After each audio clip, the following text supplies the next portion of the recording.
Welcome to the Glass Half Full podcast, a podcast where we celebrate entrepreneurs who have managed to create their own opportunities.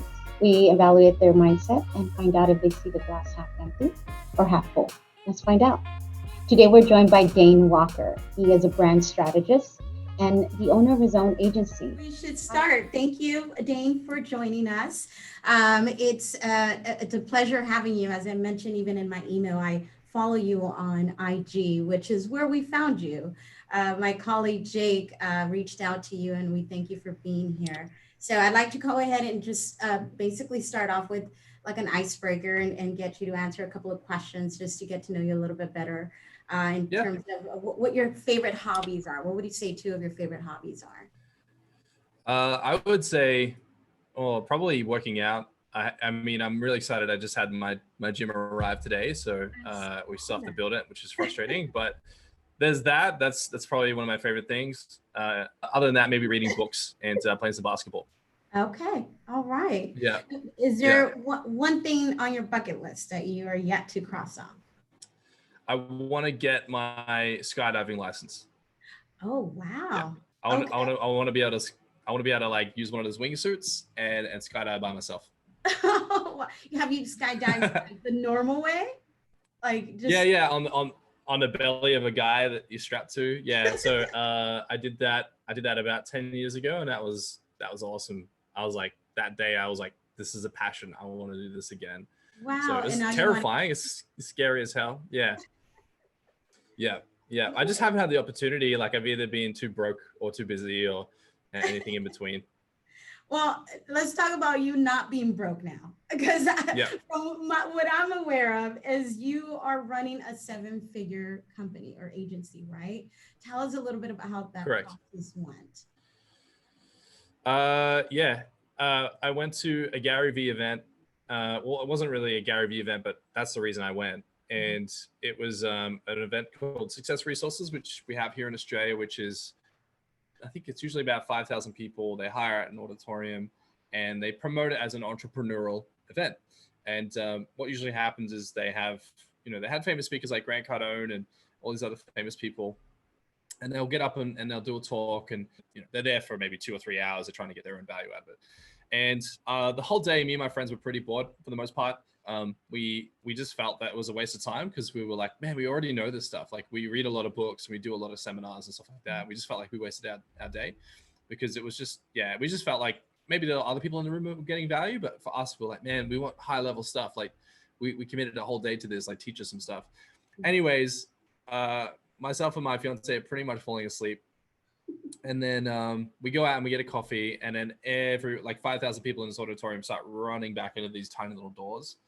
And I was like, oh, Gary Vee's here. And everyone's like losing their minds. And Gary Vee comes out, and the first thing he says is, I'm not here to sell you. And everyone went crazy. Like everyone was like on their chairs, screaming, filming on their phones and losing their minds that he said that. And this is in Australia, by the way. So like Australian culture is very much like we love tongue in cheek. And so we just thought that was hilarious. And in that moment, I had like this huge epiphany. I was like, he owned the room in 3 seconds. Like people have been sitting in this room for 6.5 hours, bored out of their minds. And in 3 seconds, he won the room. Not because he was already the reason everyone went there, but what he said resonated with literally everyone. They're like, yeah, finally, man, like we don't want to be sold stuff. We're here to learn. And so then he spent 20 minutes sharing his story to give context. And he's like, look, I want to talk to you guys. Like you come up and ask questions. And then he did Q&A for like 2.5 hours. He was taking photos of people. People were crying. Like it was very emotional because, he had like 13-year-old kids asking him questions about how they could, how they should become professional gamers on Twitch and all this other stuff. And he's just giving out awesome advice. And on the drive home, because the whole day I felt stupid that I couldn't afford any of the programs, because I was like, oh, maybe I can buy one of these programs and learn some stuff. And then I realized at the end of the day that I didn't need to buy any programs. I just needed to start a business. And that day I got home, I started my company, and I had no clients. I had no money. Myself and my fiance had to use our grocery budget to set up the website and to get a couple of software subscriptions like Photoshop and some other things. And I started messaging people and calling friends and just saying, hey, like, do you need any design work done? Do you need any content created? Do you need any of this and that? And for the most part, people were like, oh, I'll get back to you. Like, it was really like a rude awakening. People were just like not interested in doing business with me, which was really funny. And then a few people were like, oh yeah, I need a business card. I'm like, okay, cool. Like, it's going to be $80. I can do this design. They're like, that's too expensive. I'll pay you $20. I'm like, all right, sure. Like, I'm broke as hell. Like, I got to at least pay for the software to justify all this money I spent to my fiance. And I was like, look, if I can make any money, fantastic. So I started doing like $20 jobs, $50 jobs, $100 jobs. And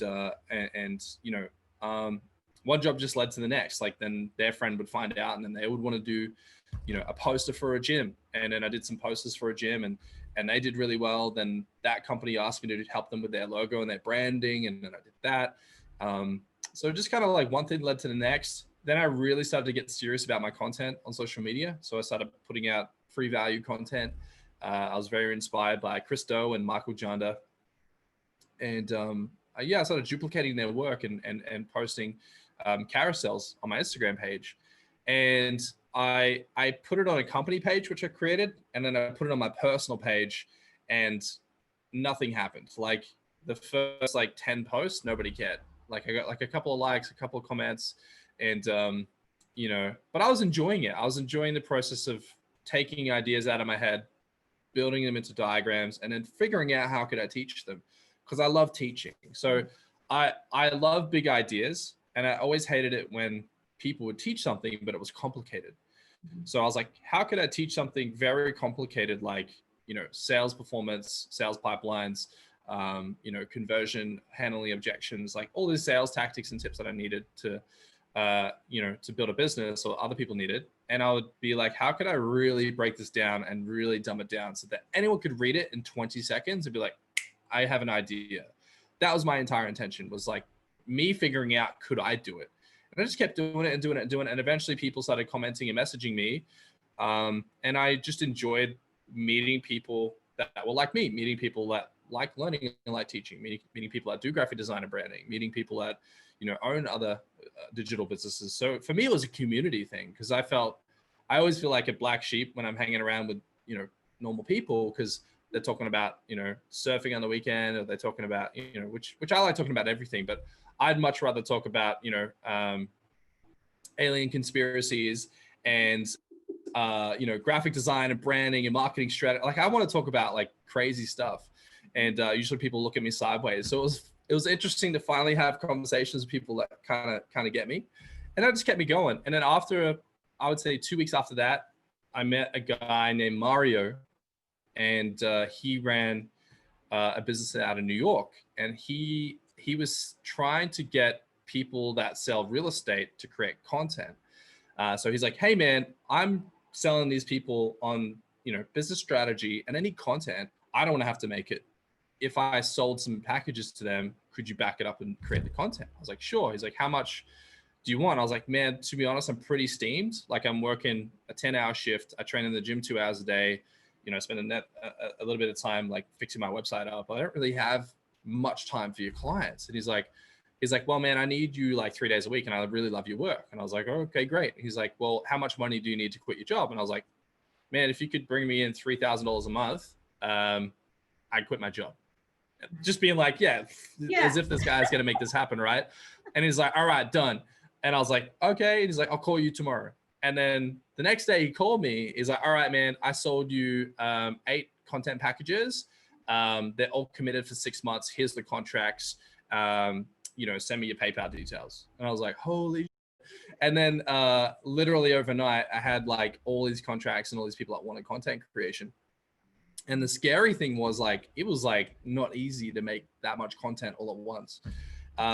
So yeah, I was terrified because, we were in debt, and then me not having a job and commissions from my retail job meant that it really meant that, we could be in a bad way financially. So, I'm trusting some guy in New York with a beard and this awesome accent who runs a company I barely understands to hand this money to me, and to I'm just like, my gut was like, dude, go for it. And I was like, doesn't make sense on paper, but my intuition was like, hell, just get after it. And so, you know, I quit my job. I was literally like shaking for like 2 weeks. I was mortified of the decision I was making. But yeah, I would just, you know, from the minute I woke up at 5:30 in the morning until probably 11:30 p.m. at night, I created content 7 days a week. Yeah, and then one thing led to another, and then more clients came on board. And then, you know, I figured out that couldn't do this by myself. So I put together, you know, a couple people that I felt might be able to help me. And I said to them, look, I can't promise you hours, but like, there's a lot I need to get done. Maybe I could give you half a day's work once a week, or, you know, a lot of people want a side hustle. So I found a bunch of people that wanted to help side hustle with me. So then we did a weekly call where we would share the vision of the company. We would talk about our direction and where we want to take things. We would create systems and processes. We would collaborate on ideas, and piece by piece, it really started to come together. And Carlos, who's sitting over there, I don't know if you want to come wave, Carlos. Hi, Carlos. She said hello. Belinda, this is Carlos. I saw him in your story. He's going to help you with your gym, yes? Yeah. Carlos is me and Carlos are thick as thieves. So we have other team. Carlos lives like just up the road from me. Okay. But because of COVID, everyone else is working from home. Yeah, the team started to come together. So Carlos went from working 1 day a week to 2 days a week to 3 days a week till he's like, I can't work more hours because I have a job, man. And I was like, all right, well, here's a job. And, you know, so then the team one by one came on board. Now we're a team of 6 full-time. And then we have a couple of other contractors as well. And yeah, we're looking to probably expand in the new year again. So that's kind of how that happened. And with the team, they do things that I can't do. So together we do content creation, logos, branding, marketing strategy, business strategy, coaching and consulting, funnels, and a bunch of other stuff as well. So yeah, it's kind of like we would just meet clients, we would create their content, and they'd be like, hey, do you guys do websites? We're like, sure we do. Like, you know what I mean? So it just, the agency came together just because our clients kept asking for extra help. And then we're like, you know what, like, let's just put together all our products and services and we'll figure it out. So there's been plenty of stressful days, plenty of tight deadlines, but yeah, it's kind of a happy accident how it all kind of came together, and just stubbornness and sheer stupid determination. Well, I mean, that's what it takes, right? Tell me a little bit about what does your personal brand mean to you, and how important has it been for your growth? You mentioned Gary Vee, and I remember seeing one of your stories where, and even now, as you mentioned him, that's what has created him in a sense, right? His personal brand, not the followers on Instagram. It really, like, I know who Gary Vee is, and I'm not, as I mentioned earlier, not so familiar with this whole industry, but I know who he is because of the content that he puts out. So tell me a little bit more about it. My personal brand, like, it deep in my core, I've always wanted to help people. You know, there's been times in my life when I was, 16, 17, 18, where I felt lost and I felt like, I wasn't worth anything. And, I had, cool people, mentors, if you will, come into my life and kind of helped me a little bit and taught me a bit about life and gave me some books to read and, show me some ways to, be entrepreneurial. So I think back then, like, that wrecked me because, like, not going into the sub story, but growing up as a child, broken home and all the rest of it, there wasn't anyone ever investing in me. It was just like, you're on your own, figure it out, kid, type thing. So to have someone kind of come out of nowhere and be like, hey man, I want to help you and I don't want anything in return, I was like, that's huge. Like that, like, I was baffled by that. So then that feeling, I was like, man, I wonder if I could in some way do that for one person or 2 people or 3 people, that would make me happy. So when I made my content on my personal branding, I was like, man, if I can impact a few people, it'll be all worth it, in my opinion. And beyond that, I'm very passionate about assassinating poverty in people's lives. I think that most people live in poverty, paycheck to paycheck, and they're just struggling, and it's really hard to make ends meet, and it's hard for them to be ambitious and entrepreneurial. So I'm really passionate about shaking people out of that mindset. And so many people are just waiting for something to happen and to land on their lap, where I just want to show people, hey, just start. Like, you don't have to, like, I'm not a great graphic designer. I'm probably average at, if that. I'm not a great website designer. I'm average, if that. Like, I'm not a phenomenally talented individual. I am relentlessly ambitious, and I'll just continue, like, hour after hour after hour, just beating on my craft. Mm-hmm. So I wouldn't say this is a natural gift. I am naturally creative. But as far as, creating content and stuff, and what this means to me, what it means to me is I can impart knowledge and share and help people. And I believe by giving enough value to the world and to the marketplace, people will naturally be inclined to want to reach out and ask for ways that they can collaborate with me. So, the business side of things, selfishly, it enables me to really build my dream. And that includes, people in my team as well who have their own ambitions and their own dreams, and we can gift life into their future as well. And if that means they stick with us, fantastic. If that means that we can be the platform by which they launch their own company, I'm really excited. So, there's I can't remember the name of the book, but one of my favorite books was a guy who ran a fishery, and he had such a successful culture that people would get so amped and motivated from his culture that they would leave his company and go build their own business. And he wrote a book about how most employees try to have tight claws around their employees, where he was like, literally, like, just go do you. So that type of stuff inspires me. So when Gary Vee got up and was just like, you don't need to buy these courses, just go start your fucking business. I was like, yeah, that's what we need to do. People don't need, like, they don't need to have this miraculous perfect blueprint. They just need to start. Right. So I'm just really passionate about trying to help people, I guess, grab that mindset and use it for themselves.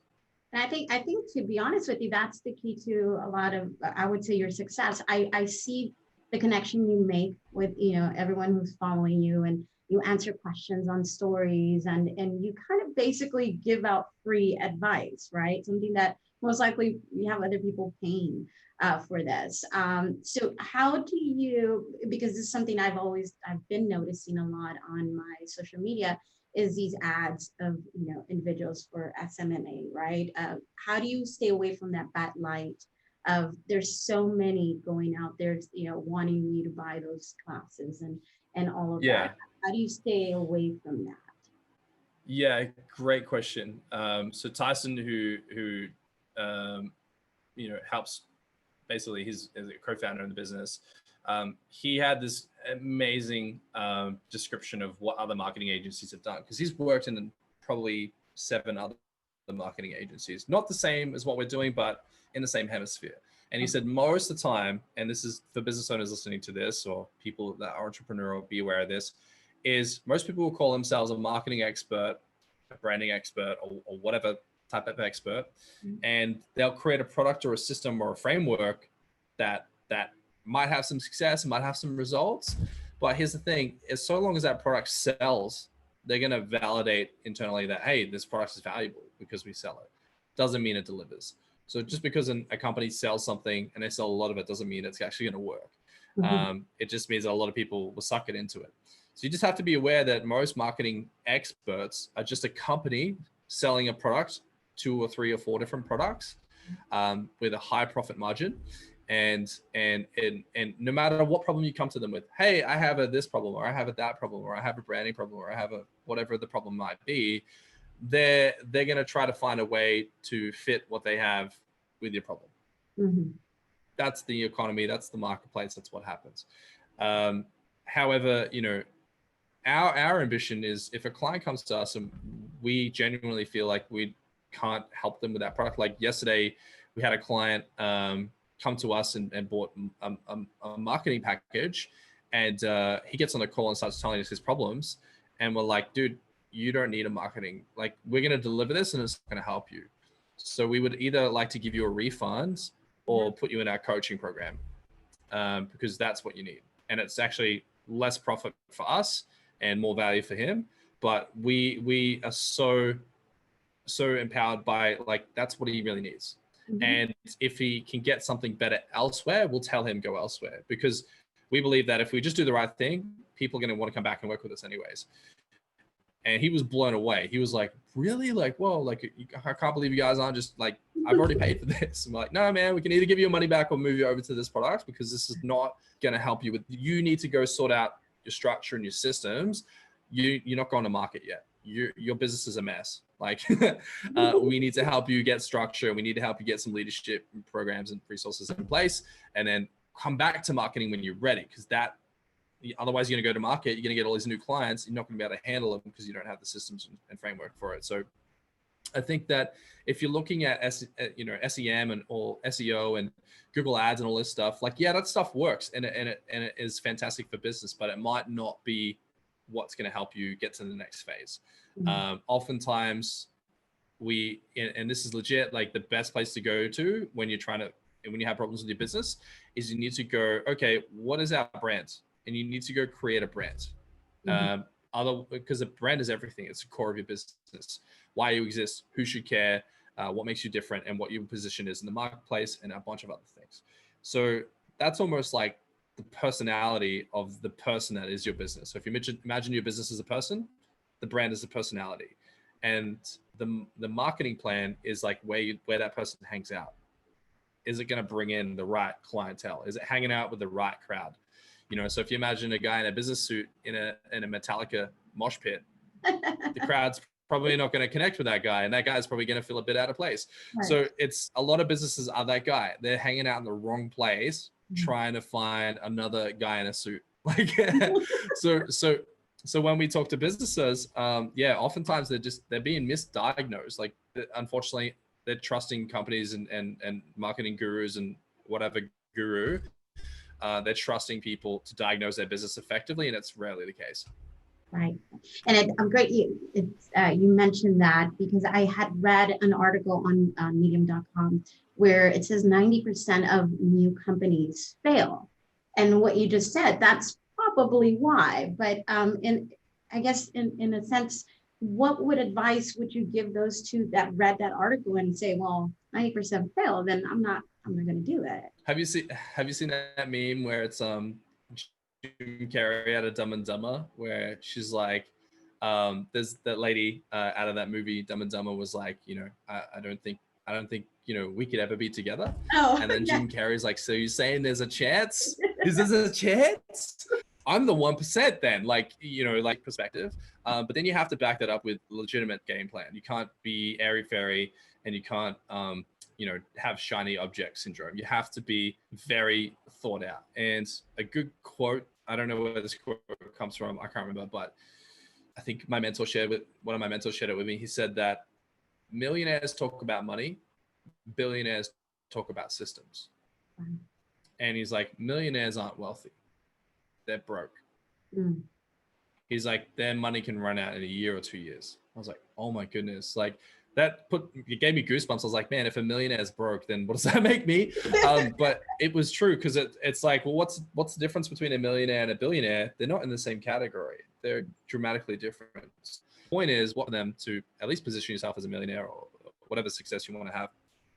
And it comes down to systems. So any business, all a business is a marketing plan that works. That's it.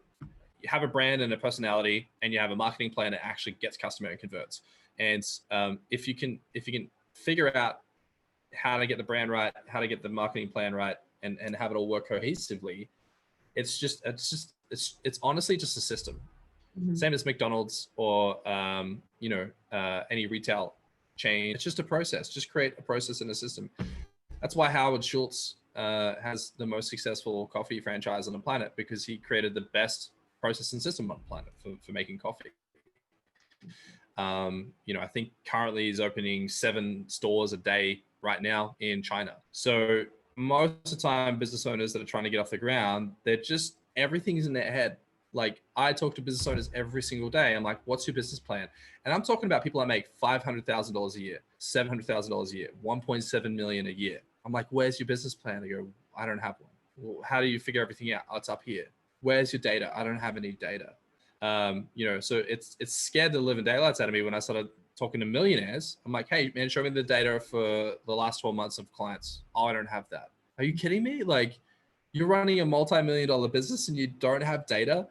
So I think that in summary, it's you have to have a process, you have to have a system, and if you don't know how to do that, that's okay. There are plenty of free resources out there that can show you ways to start creating those processes and systems. But if you start thinking like, why 90% of people in business fail, it's honestly because they have an inflated ego. I'm gonna say it. They think everything is all good and that they're crushing it, and they're not. Or they don't have the systems to support themselves, because most business owners I know that are in startup phase are overwhelmed. They're trying to clean the windows, running the till, sweeping the floors, making a dough, putting the dough in the oven, staying up all night, making sure that the dough rises, packaging it up in plastic, putting those little things on it, selling them to the customers, buying more dough from the supplier. So like, running the books, paying the staff, emails, all that stuff. So like, it's overwhelming. Like the amount of tasks someone has to nail to get a business off the ground is insane. So you have to be insane. You have to have a dogged determination, and you have to be intelligent. You have to work smart. You can't keep saying, oh, I don't have time to do that, I'll do that later. You just go, what is the ugliest thing in my business that needs to get done? And I have to do that in the morning before lunch. Wow, that's I can great. do everything after lunch, but do the ugly stuff in the start of the day, and just try and knock it out, so that you have to just kind of flip your business upside down, because usually what business owners do is they do the easy stuff and then procrastinate on the hard stuff. All right. You have to flip it around. There's a good book called, I think it's Brian Tracy. It's called Eat That Frog. It's such a simple message, but it's basically that. If you can eat the frog every day, your business should be okay. You should share these books. I saw one of your content that said, the certain amount of words people that make money read, and how reading is important. Yeah. I would love to see a list of Dain, what books to read, because I'd jump on those. Yeah, I'll send you some photos of what I got happening here. Yeah. Check it out. This is a lot of branding stuff. Yeah, these are all books. I haven't read these. I probably read, I honestly, at the moment, I'm probably reading 2 books a month. I try and read before bed. A lot of books I read are actually, like, at the moment, at least, just because I'm short on time, I'm going through like biographies of designers. So this is one by Michael Beirut. Okay. And he sold a logo to Hillary Clinton for like 2.7 million or something. But it's just a bio of like his design journey and what he learned in business and stuff. So I read a lot of stuff like that at the moment. Okay. Just because it's easy for my head to digest when I've been crunching emails all day. Right. And talking about, dealing with stuff, COVID, it's been something that we've all been dealing.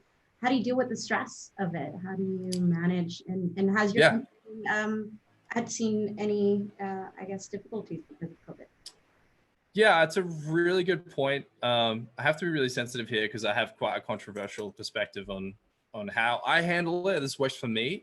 I just choose to ignore it. I think that the media is in hysteria mode, and unfortunately, it is impacting business owners, and unfortunately, it is disrupting a lot of the industry. But for me personally, I could have. I almost like imagine myself as a computer. I could adopt that belief system and be like, oh, I'm going to subscribe to that, and that's poor little me. We live in this economy right now. Or I can be like, you know what? What am I going to do about it? Like everyone's over here stressing out. It's like, cool. How can we pivot our business to be like, cool, not to take advantage of people, but to take advantage of the fact that, okay, it's here. What control do I have over it? Zero. Okay. So what can I do with my time? We can work from home, and we can come up with new strategies and blueprints and ideas and solutions. So we're very dramatically solution focused. It does sadden me to see what's happened to people, and it is heartbreaking to see businesses close and loved ones that I know that have had fantastic businesses collapse. So I have to be appreciative of that. But I think that. I've read somewhere that I think on your website you work with big companies like Facebook and Google. What type of work have you done for them? So like your time has been during this pandemic. So yeah, it seems like it hasn't affected you. Fantastic. Yeah. So one of our team members, she's an ambassador for Facebook, and she did a talk at Google. So myself and her put together content for when she actually went to their headquarters in different countries and would do talks on content creation, and yeah, where the industry's kind of going, what's changing, what people are expecting, and what's their behavior. So we collaborated on that, and yeah, we got to work with some of those big brands, which was really fun. And yeah, it's not as deep as I would like to go with those companies, but we do have another project now, which is, it's just weird how they come about. Like you would just think that they would be really hard to land, but if you just have some connections, things start happening. So there's a company, JP Morgan Chase, in America, and we're creating a logo for a charity that they're running. So it's that's a huge project, and it's exciting for us to be able to participate with such a gigantic company. And you know, here it is, this giant billion-dollar philanthropy and company, and we're like, yeah, we'll create your logo. Like, how does that even happen? You know what I mean? Yeah. Wow, that's great. That's great. Congratulations on that one. That is a big company. So where does your entrepreneur spirit come from? Because that's something that when I talk to friends, I have so many entrepreneur friends, and I always say, well, I don't have that spirit. You know, I don't think I was born with that. Were you born with it? Do you remember from a child just knowing that this is something? Yeah. So I think entrepreneurship, I have a lot of it has been crafting and deciding, you know, what's going to serve me and what won't. Childhood wise, you know, my father wasn't present, and my mother unfortunately was addicted to narcotics and alcoholism.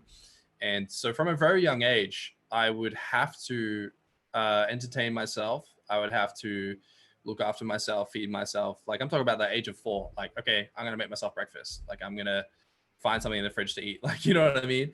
And so for me, I think from a very young age, I was forced to be resourceful. I was forced to think for myself. I was forced to I didn't have parenting figures. So I was like, okay, cool. I'm on this planet. I'm going to figure this stuff out. You know what I mean? So I sincerely think that it's been a gift that happened to me, because I don't look at that as a traumatic experience. I look at that as, oh, there's a lot of gifts there that I got to have that most people will never get. Mm-hmm. You know, and there are people that are raised in beautiful families that have the same mindset as me. They took a different path. I kind of went through a lot of pain as a child. So then, you know, when I'm doing an 18-hour day, I'm like, okay, like it doesn't bother me. I think where other people, it really overwhelms them, it really gets to them, and it's just not in their programming. So for me, my programming was just like, it's just how it is, keep going. And I think that wherewithal carried with me. And through my teenage years, I was just really weird. Like I was not normal. And I think, you know, I remember being 11 years old, and I would, you know, knock on people's doors, and I would say, hey, do you have jobs I can do? Yeah, I can rake your yard. I can, you know, I can clean your garden. You know, like I was always like, I was very much more interested in, like, you know, building a business at the age of 11, as opposed to playing with Matchbox cars and things like that. The other thing I would say is that, yeah, because I was weird, and because I was an outcast, and because I didn't really have friends, and we moved a lot. I think I went to 37 different schools growing up, constantly moving, constantly changing environments, constantly just like, okay, cool, people don't hang around long in my life. That's cool. You know, so like I just became very self-dependent. Mm-hmm. And because of that, like when I would get into situations in school where I got bullied, I would start strategizing like, oh, okay, cool. What I was like, what could take place where this event won't arise? Like I wasn't like, poor me, I'm getting bullied. I'm like, okay, cool. What created this? Okay, cool. Maybe my shoes are kind of lame. I don't wear, I got weird hair. I'm really skinny. That kind of makes sense. Like I was like, yeah, it kind of makes sense. You want to bully me. I totally get it. Like I'd bully me too. Like that's cool. So I'd try and outwit bullies. I would get into debates with them. They would be like trying to physically harm me and stuff. And I would comedically shame them in the classroom in front of the students. So like, I just started getting creative about things, because it's like, I'm tiny, I can't beat you, but I can make you feel like an idiot. So yeah, so there's that's kind of, this is a weird conversation, but there's that. And then when I was 17, I picked up Rich Dad Poor Dad and Cash Flow Quadrant, and I read those books cover to cover in like 24 hours, because I was like, this is insane. Like I felt like it was a revelation to me. Oh man. So how are you maintaining or developing your personal brand? Are you experiencing with newer platforms like TikTok? I know that's like the newest thing now, right? Like I remember knowing about Facebook and then IG, and now it's like TikTok, and there's other platforms. But are you doing more other stuff? Yeah, so we set up this studio. It's not done yet, but there's a bit of lighting and some changes we need to make to it. But we set up this kind of setting so that I can do a YouTube channel. And TikTok is something that I would love to do. However, currently, yeah, the business is like it needs me. So like it's almost like because I had a real baby. It's a baby Yes, Harlow. congratulations, baby She's girl. baby girl. She's almost 3 months now, and she's hilarious.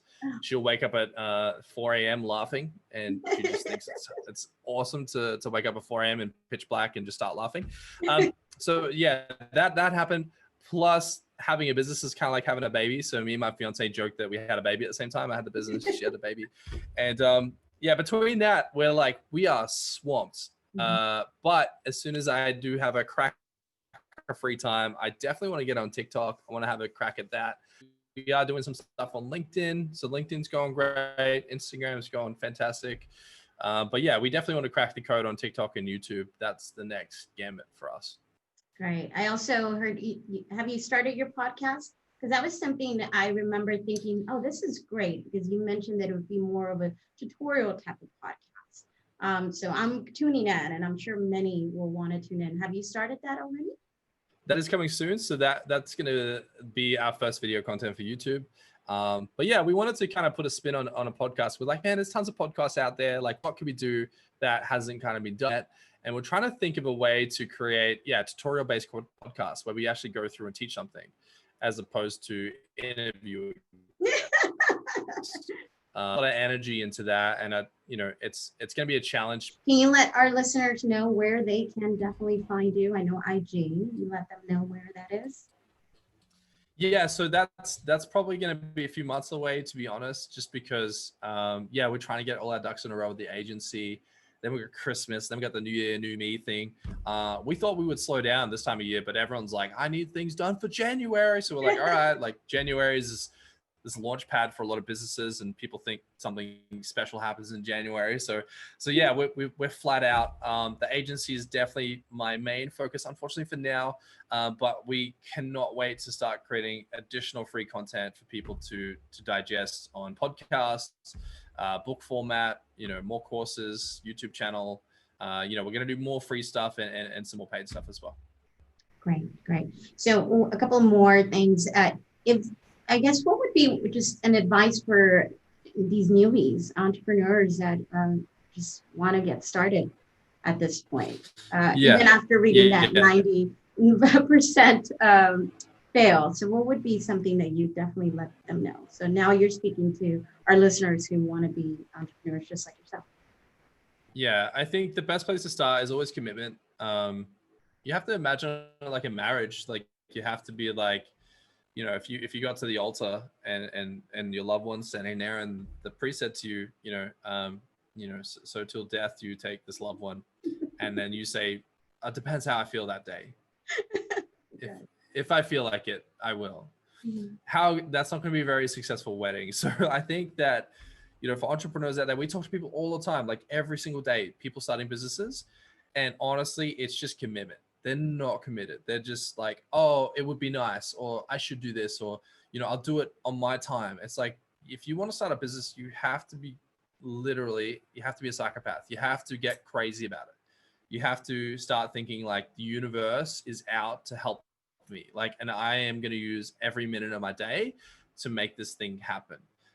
And like Gary Vee says, to rip a page out of Gary Vee's book, you have to be patient. It's not going to happen in 2 weeks. It's not going to happen in a year. It's going to take time. And the reason that our business took off so fast is because I probably put 3 years or 4 years worth of work into 12 months. I was doing 115-hour weeks. Like I was using every inch of my day, and I was like, I don't need 2 hours for the gym anymore if I can use that 2 hours for the business. Like I literally took every I wrote down every 15-minute chunk of my day, and I was like, how can I make the most out of this? I was like, I don't need Netflix, I don't need gaming. I uninstalled all my games. I took Netflix off the TV. Like I deleted a lot of stuff, and I was like, I am just gonna work on my business. Now we have Netflix and stuff again, but like it's just for that season. I had to go into a season of like, I do not have distractions. I need to build this thing. That worked for me. It doesn't work for most people. Most people are like, but you need balance, man. Jim Rohn said it perfectly. He's like, life is not to be balanced. Life is in seasons. He's like, you don't have summer, autumn, winter, spring at once.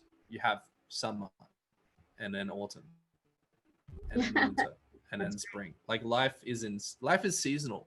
So he says that there's a season for hard work, and there's a season for rest, and there's a season for rediscovery. And I went through 12 months of just relentless hard work. Now that I have a baby, I'm like, cool, I can spend time with the baby. I can spend some time on myself, some time meditating. And now that all these systems are kind of up and running, I don't have to spend as much time anymore. So the business is aggressively expanding, and I don't have to work those ridiculous hours anymore. But you have to get in that mindset of like, you have to be willing to just work that hard to get things going. You have to, a good book for this is the 10X Rule by Grant Cardone. Very simple book, very simple messages. He just says commit, massive action, and remove distraction, and stop listening to people. And he's like, there's 4 types of people. There's the retreaters, the people that run away from responsibility. There's the do nothing, so people just want to relax and chill. There's the normal people. And he's like, they're the most dangerous of all, because they're like, hey, you shouldn't be working so hard. And hey, you should take a break. And, why do you work on the weekends, man? Like, just calm down a little bit, like that is normal, and that is dangerous. That is usually the death spell for most people, is their friends and family start saying, hey, man, you just calm down. Like, just bring it back a couple notches. Like, come back to normal. Be careful, burn yourself out. I'm like, I'm not a candle. Like, I have ambition and I have insane dreams, and they're gonna happen. Like, stop talking to me. So like, you have to have you have to have a different attitude. You can't be normal and grow a business.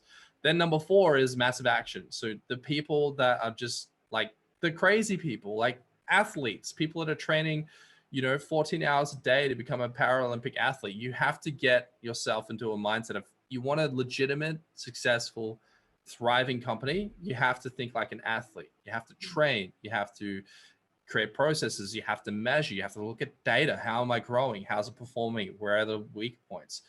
I'd probably get a coach, someone that has done it before and succeeded, not someone that is a guru or, hey man, I'll teach you how to run a business, and their business, the only business they've ever run is a business teaching people how to run a business. You have like our coach ran a marketing studio for 20 years and worked with Disney and Star Wars and Fox Studios.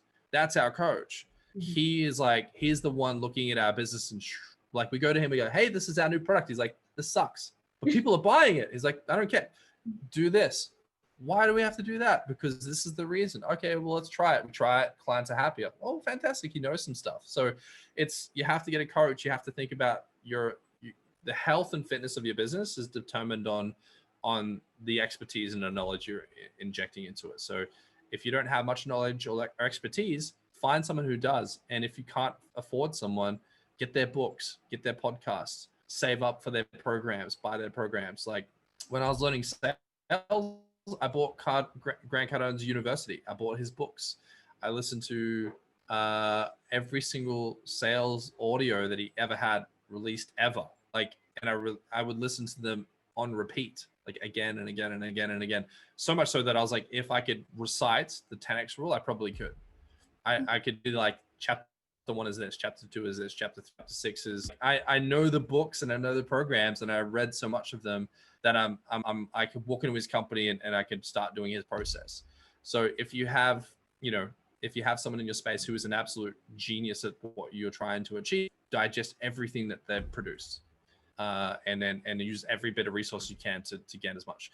And I've sold my couches and my TVs in the past, and like, I've sold furniture in my house just to pay for courses. Like, one time I really wanted to do one of Grant's universities. I sold my couch, I sold my TV, I sold my Xbox, I sold everything in my lounge room. I had an empty lounge room. you know, so like it's you have to be crazy. Commitment and craziness. Got it. Well, it has been amazing, Dain. Thank you so Yeah. much. Our podcast is called Glass Half Full. So the question at the end, of course, is how do you see the glass? Do you see it full or do you see it half empty? That's a really great question. So said to me, he's like, you're holding a cup, and he's like, find ways to fill your cup. Because if you have ambition to help other people or to build a business, your cup has to be overflowing. You cannot help anyone if you're empty. You have to find ways to create so much overflow in your life that people want to be around you and they want to start, participating in the energy that you're sharing. So I think I like the glass half full, but definitely find ways to have it overflow. Perfect. Thank you so much, Dain. I really appreciate this. This was fun. I look forward to this more and more. I hope they're all as cool as you. All the people. Thank you so much. Thank you so much. And I'll be following and looking at your story. I'm jealous of your gym because things seem to be closing down, and the gym is going to be closing down soon. So I might have to do the same thing you did. So good luck with that. Okay. And again, congratulations. Thank you so much. Baby girl. Have a good one. Bye, Carlos. Very kind of you. It's been a pleasure. Thank you so much. Bye now.